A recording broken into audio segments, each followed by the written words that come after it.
Assalamualaikum dan selamat sejahtera. Kami pelajar dari kelas 4 STEM 2 dan kami akan membincangkan tentang tempat-tempatan di negeri Pahang.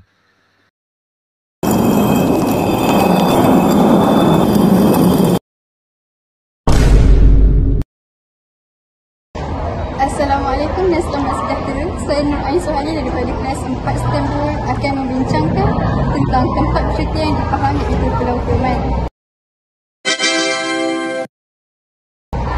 Pulau Tioman ini merupakan salah satu pulau yang tercantik di Malaysia dan Pulau Tioman ini juga terkenal dengan persekitaran yang bersih dan juga air laut yang jernih.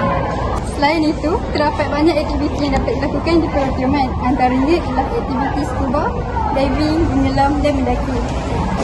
Selain daripada keindahan alam semula jadi di Pulau Tioman ini, Pulau Tioman ini juga terdapat sejarah yang menarik dan juga selalu menjadi tempat penggambaran filem.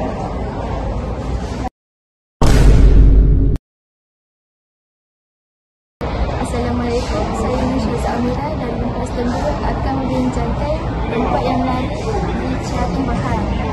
Tempat yang menarik di Cerating Pahang ialah Limbung Art. Limbung Art boleh mewarna dan melukis tanaman akuatik.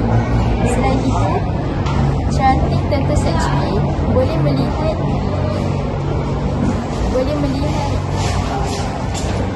penyu yang banyak di sana.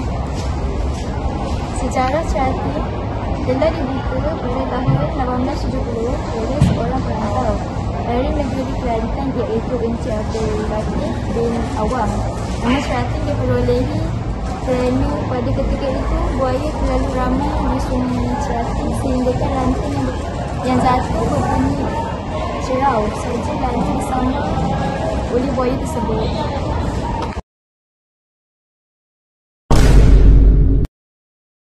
Assalamualaikum dan selamat sejahtera. Saya Azwani daripada 4 STEM 2. Hari ini saya akan menerangkan tentang tempat-tempat menarik di Pahang. Salah satunya adalah Cameron Highland. Cameron Highland terletak berdekatan dengan Genting Highland.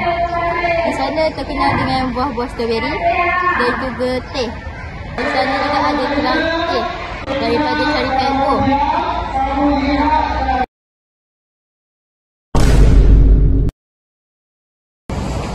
Assalamualaikum dan selamat sejahtera. Saya Muhammad Khalid Ziyad dari kelas 4 STEM 2 dan saya akan membincangkan salah satu tempat di negeri Pahang iaitu Taman Negara.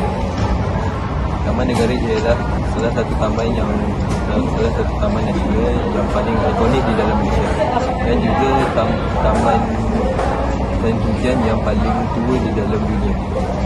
Taman Negara mempunyai macam-macam aktiviti dan tempatan. Pertama adalah pelayaran sungai. Aktiviti pelayaran sungai ini dapat menaiki bot dan menaiki bot dia dengan batas dan dapat mensumbangkan air dan macam-macam lah. Yang kedua pula yang pelayaran yang damai, iaitu dapat melihat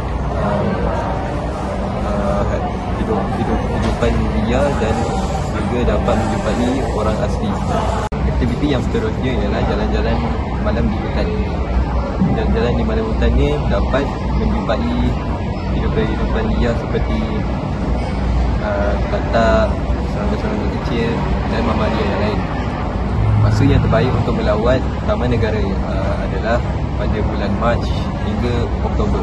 Pada bulan lain macam September ataupun November tak boleh sebab dia akan banyak hujan lah. Jika anda minat hidupan liar, pengemaraan hutan, pergilah ke Taman Negara.